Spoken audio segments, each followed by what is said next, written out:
भारत में उपभोक्ता अधिकारों की रक्षा। भारत में उपभोक्ता बाजार विश्व के सबसे बड़े और सबसे विविध बाजारों में से एक है। लाखों लोग रोजमर्रा की जरूरतों से लेकर विलासिता की वस्तुओं तक विभिन्न सामानों और सेवाओं का उपभोग करते हैं। हालांकि उपभोक्ता अधिकारों की रक्षा और विक्रेताओं के हितों के बीच संतुलन बनाना एक जटिल मुद्दा रहा है। यह लेख भारत में उपभोक्ता अधिकारों की स्थिति, सामानों की खरीद बिक्री में होने वाले नुकसान और उपभोक्ता हितों की रक्षा के लिए नीतिगत सुधारों की आवश्यकता पर केंद्रित है। भारत में सामान की वापसी नीति और खराब सामान की कीमत पर निर्धारण विक्रेता, उत्पाद के प्रकार और ब्रांड की नीतियों पर निर्भर करता है। सामान्य तौर पर इलेक्ट्रॉनिक्स और टिकाऊ वस्तुएं। अगर कोई इलेक्ट्रॉनिक सामान, टीवी या रेफ्रिजरेटर खराब हो जाता है और वारंटी अवधि में है, तो इसे मरम्मत या प्रतिस्थापन के लिए वापस लिया जा सकता है। हालांकि अगर वारंटी समाप्त हो चुकी है, तो सामान की मूल कीमत का केवल 10 से 30% ही रिसेल वैल्यू के रूप में मिलता है, जो उत्पाद की स्थिति और बाजार मांग पर निर्भर करता है। ऑनलाइन प्लेटफॉर्म्स पर 7 से 30 दिनों की रिटर्न पॉलिसी होती है, जिसमें सामान को पूरी कीमत पर वापस लिया जा सकता है, बशर्ते वह उपयोग न किया गया हो। ऑफलाइन दुकानों में यह नीति अधिक सख्त होती है और कई बार कोई रिटर्न स्वीकार नहीं किया जाता।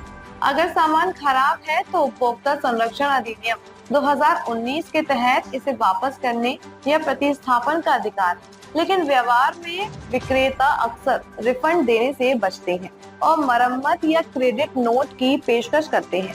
सोने और चांदी के जेवरों की खरीद और बिक्री में नुकसान अपेक्षाकृत कम होता है।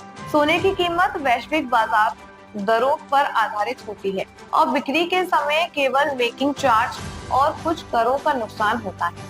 यह पारदर्शिता अन्य सामानों में देखने को नहीं मिलती। सामान की खरीद और खराब होने पर उसकी वापसी के बीच उपभोक्ता को औसतन 20 से 70% तक का नुकसान हो सकता है। यह नुकसान उत्पाद की प्रकृति, उपयोग की अवधि और विक्रेता की नीतियों पर निर्भर करता है। उदाहरण के लिए, एक स्मार्टफोन जो 20,000 में खरीदा गया हो, एक साल बाद खराब होने पर केवल 5,000 से 8,000 की रिसेल वैल्यू दे सकता है। क्या सामान पर खरीद और वापसी की कीमत लिखी जानी चाहिए? उपभोक्ता अधिकारी की रक्षा के लिए यह एक महत्वपूर्ण सुझाव है कि प्रत्येक सामान पर उसकी खरीद की कीमत के साथ साथ खराब होने या रिसेल पर संभावित वापसी कीमत भी स्पष्ट रूप से लिखी जाए। इसके लाभ कुछ इस प्रकार हैं।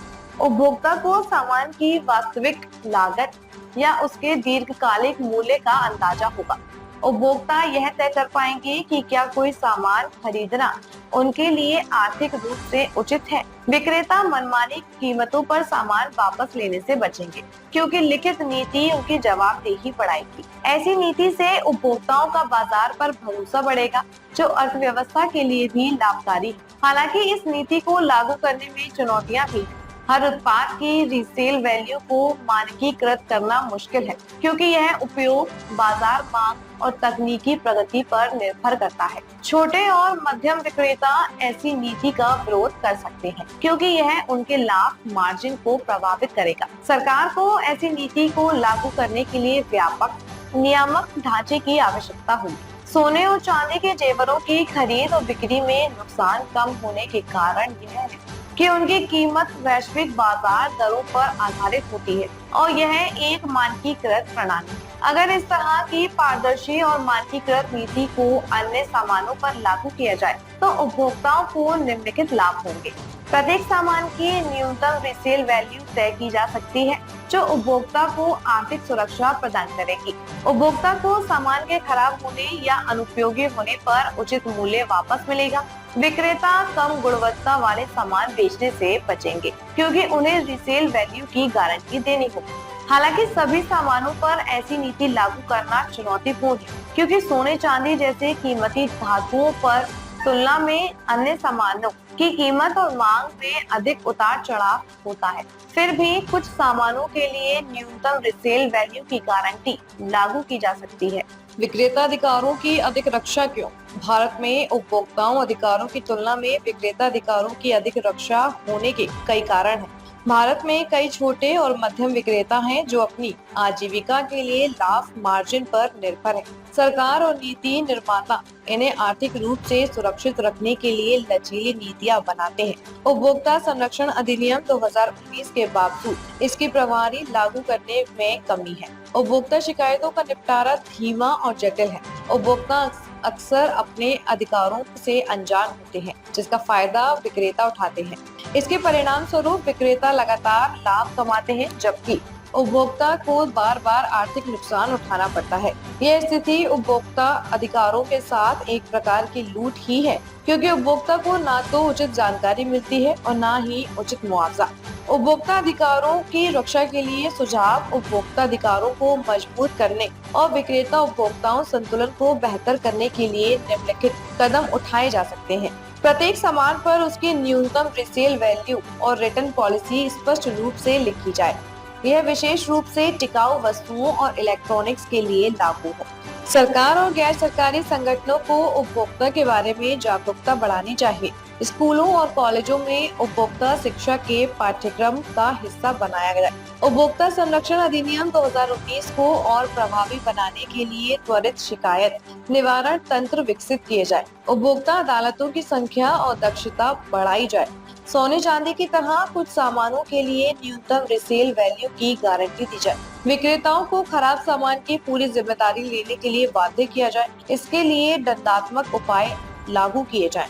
एक राष्ट्रीय डिजिटल पोर्टल बनाया जाए जहां उपभोक्ता अपनी शिकायतें दर्ज कर सके और उनकी स्थिति की जानकारी प्राप्त कर सके। भारत में उपभोक्ता अधिकारों की रक्षा एक महत्वपूर्ण और जटिल मुद्दा है। वर्तमान में विक्रेता हितों को प्राथमिकता दी जाती है, जिसके कारण उपभोक्ता को बार बार आर्थिक नुकसान उठाना पड़ता है। सामान की खरीद और वापसी की कीमत में पारदर्शिता, मानकीकृत रिसेल वैल्यू और कठोर कानूनी लागू जैसे कदम उपभोक्ता अधिकारों को मजबूत कर सकते हैं। सोने चांदी की तरह पारदर्शी नीतियों को अन्य सामानों पर लागू करने की दिशा में काम किया जाना चाहिए। उपभोक्ता अधिकारों की रक्षा न केवल व्यक्तिगत उपभोक्ताओं के लिए बल्कि समृद्ध अर्थव्यवस्था और सामाजिक न्याय के लिए भी महत्वपूर्ण है। सरकार, विक्रेताओं और उपभोक्ताओं को मिलकर एक ऐसी प्रणाली विकसित करनी होगी जो निष्पक्ष, पारदर्शी और समावेशी हो। तभी भारत में उपभोक्ता वास्तव में अपने अधिकारों का लाभ उठा पाएंगे और बाजार में लूट की स्थिति को समाप्त किया जा सकेगा।